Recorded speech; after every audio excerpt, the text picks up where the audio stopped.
Hola, boa tarde. Carl Munson here with Good Morning Portugal podcast for Saturday, the something like the 13th. Thank you, Mrs. Munson is here as well. 13th October. I think so. We just guessed that, didn't we? October. 3 October. And what's 2018? Oh, crikey, I don't know. 2018. And we're probably going to be flamed for our pronunciation for that. I was thinking what to do today for the podcast, and one thing that came to mind was the very basic stuff that we've not done before of obrigado if you're a man, obrigada if you're a woman. And I was in the supermarket on the way back, just sat here outside the homestead right now looking at a very intense sky, and more about that in just a moment from our on-the-spot weather reporter and news flasher, Mrs. Munson. But the lady in the shop said obrigadinho, which I've come across before, which is just, I think, an affectionate and familiar way of saying thank you. So you could try obrigadinho. Crikey, those clouds are moving at an alarming pace. And this is beginning to sound a little bit like a Bruce Willis disaster movie, isn't it? But I'm not wanting to make light of the fact... Oh, and another phrase, actually, before we move into the weather, because the weather is moving into us, and I think something should be said about this. Another thing I picked up today, and yesterday actually, is people talking to each other and saying diga. And I think diga means pardon, or say it again. Yeah, say again, speak. Diga. If you haven't heard what someone says, diga. So there you go, that's your vocabulary for today. Obrigado, male, obrigada, female, obrigadinho. Obrigadinha as well. Obrigadinha, yeah. Unless she was referring to me as a little thank you, the lady in the shop. Maybe not. Sounds like a Native American name, doesn't it? Little thank you. So, yes, I get home to find that we are literally battening down the hatches. What's going on? News gal. Wow. Oh, weather gal, sorry. Oh, it's nice. I always wondered what it'd be like to be a weather gal. This is your moment. This is my moment.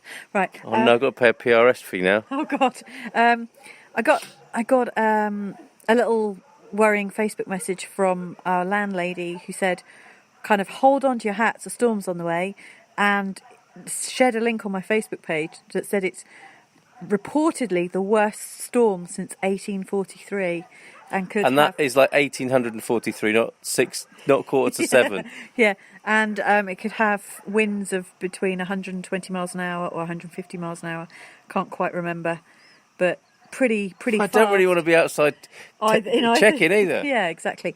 And so whilst I was waiting for you to come home, I started weatherproofing the front of the house and moving anything that could be blown away, that could smash into windows. So we're battening down the hatches and getting proactive. Better get the children inside soon as well. Yeah. I mean, we hope not to see cows flying through the air. There's not too many cows around here. It could be goats or the dogs you can hear in the background. Well, so, has it got a name? All the cockerels going,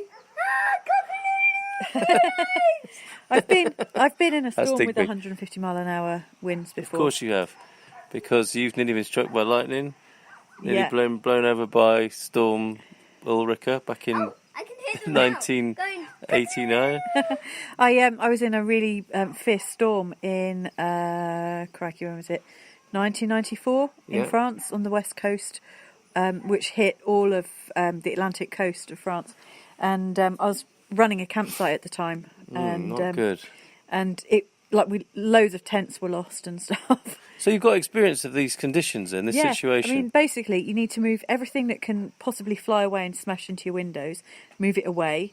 If you have got a shed or a tent or anything vulnerable, make it safe or take it down. Don't leave anything flapping because it's going to go. It's going to go. Thank you, Dig. He's moving stuff while we speak. Oh, bless you. If you've got like a camping stove, like if you're in a tent, for instance, and you've got a camping stove, move it away from the sides of the tent. Anything that's flammable. You've got to think twice, haven't you? Yeah, like check it out and check it again. With your gas supplies and stuff, if you've got your gas outside, turn it off, move it somewhere safe. All right, You've 20 got seconds to go on the podcast. Anything flammable, move away from the sides of your house. And does it have a name, this storm? Yeah, Leslie. Storm Leslie? Yeah. That seems quite innocuous. I know, it seems like a comedian. Or Leslie Nielsen. Yeah, that's what I was thinking. Storm Leslie. Hopefully you'll be fine. We'll report back again tomorrow. Charge up your telephones and your torches. Até breve.